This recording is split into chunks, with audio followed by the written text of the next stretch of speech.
Sunlight poured through the glass walls of Terminal C like the airport itself was breathing in hope.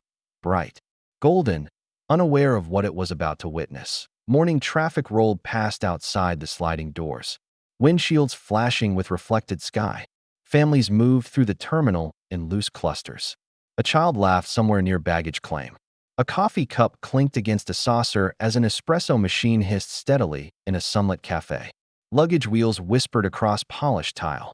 Above it all, departure announcements echoed calmly, as if nothing in the world could go wrong under this much light.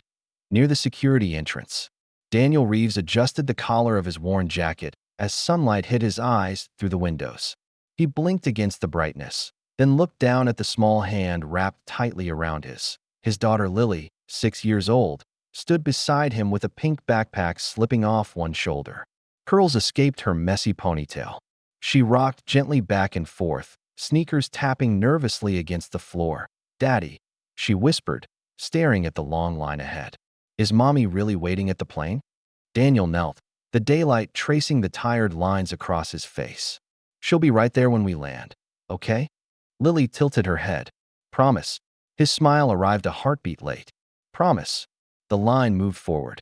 Bus brakes hissed outside as someone unloaded passengers at the curb. Coins clattered in a charity box near the cafe counter. The terminal breathed and moved and glowed with ordinary life. They reached the front that a uniformed security officer with mirrored sunglasses scanned Daniel's boarding pass, then lifted his head slowly. His expression shifted, subtle, guarded. "Step aside, sir." Daniel's chest tightened. "Is something wrong?" The officer didn't answer. Another uniformed guard approached. A radio crackled. "Sir, come with us." Lily's fingers tightened around Daniel's sleeve. "Daddy." Daniel knelt again. "Sweetheart, just stay right here, okay? I'll be right back." Her lip trembled. "But you promised." Before he could answer, strong hands closed around his arms. The motion was quick, professional, public. A woman gasped. Someone dropped a phone. A quiet snap through the terminal after a sharp command. "Let go of me," Daniel said evenly. "My daughter's scared." They pulled him backward anyway. His shoes slid against the tile. "Daddy!" Lily cried. She broke free from the line and ran toward him, backpack bouncing wildly. That a guard stepped into her path. "Ma'am, stop. She's just a kid." Someone shouted. Lily stumbled and caught herself with trembling hands. Tears cutting streaks down her face as she watched her father disappear behind the glass walls of the security office. Daniel twisted in the guard's grip. Panic broke through his voice. "It's a mistake. I haven't done anything." The glass door slid shut with a heavy final sound. Lily stood frozen in the blazing terminal light, sobbing. That a young woman knelt beside her, offering tissues. "Hey, sweetheart, what's your daddy's name?" Lily tried to answer, but only a broken sound came out. Inside the glass office, Daniel stood with his palms open as officers spoke into their radios. Sunlight cut across his face in sharp lines. His breathing was fast, uneven. He hadn't slept much since Lily's mother had left 3 months earlier. He hadn't slept since he'd been mistaken for someone else at a construction site. Arrested, released within hours, charges cleared. But the digital flag had never disappeared. Now here he was again, in the brightest place on earth, looking like a criminal. That a man in a gray suit stepped forward from the terminal crowd. "Officer Grant," his vest red as he knelt beside Lily. "We're just making sure your dad is okay," he said gently. "You stay right here for a moment, all right?" Lily shook her head. "Daddy promised." Grant hesitated. Through the glass, Lily saw her father and ran. She slipped past the kneeling woman, sprinted across the terminal, bare sneakers slapping the tile, weaving between suitcases. The espresso machine hissed sharply as startled heads turned. Inside the office, Daniel saw her rushing toward him. "Lily!" he shouted. The door opened just as she reached it. She ran straight into the arms of the uniformed officer who had been holding her father. The room froze. She sobbed into his chest. "Daddy!" The officer stiffened, then slowly lowered his hands to her shoulders. "I'm not your dad, sweetheart." Confusion crossed her face. Her eyes darted past him. Then she screamed again, this time running straight into Officer Grant's arms. "Don't take him," she cried. "Please don't take my daddy." The terminal seemed to stop breathing.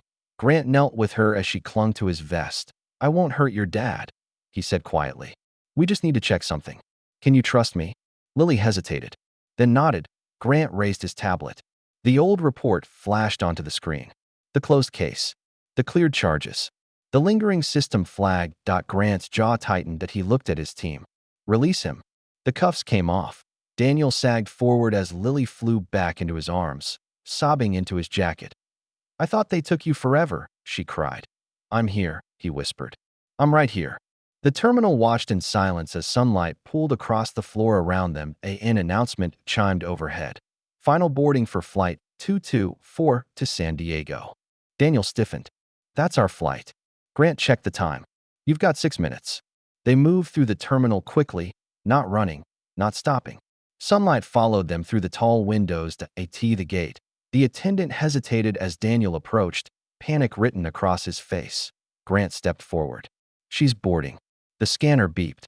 The gate opened as they passed through. Lily stopped and turned back. She ran once more to Grant and wrapped her arms around his waist. Thank you, she whispered. Grant closed his eyes for just a second. That afternoon, sunlight drifted across a quiet airport park outside the terminal.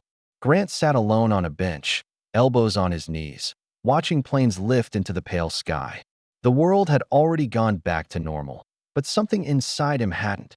Weeks later, in California, Lily sprinted across a bus station parking lot into her mother's arms. Daniel stood behind her in the soft afternoon light, fear no longer following him like a shadow. That same week, a new notice appeared inside the airport security office. System flag revisions implemented. Grant read it twice, then returned quietly to his post. Days later, a small envelope arrived at Daniel's apartment. Inside was a photograph of Lily hugging a man in uniform at a gate. On the back, written carefully, "You made us feel safe." That evening, as daylight faded into warm gold, Daniel sat on a park bench while Lily played nearby. A streetlight flickered on. She ran back and took his hand. Safe. Moral true authority is not the power to take, but the courage to protect.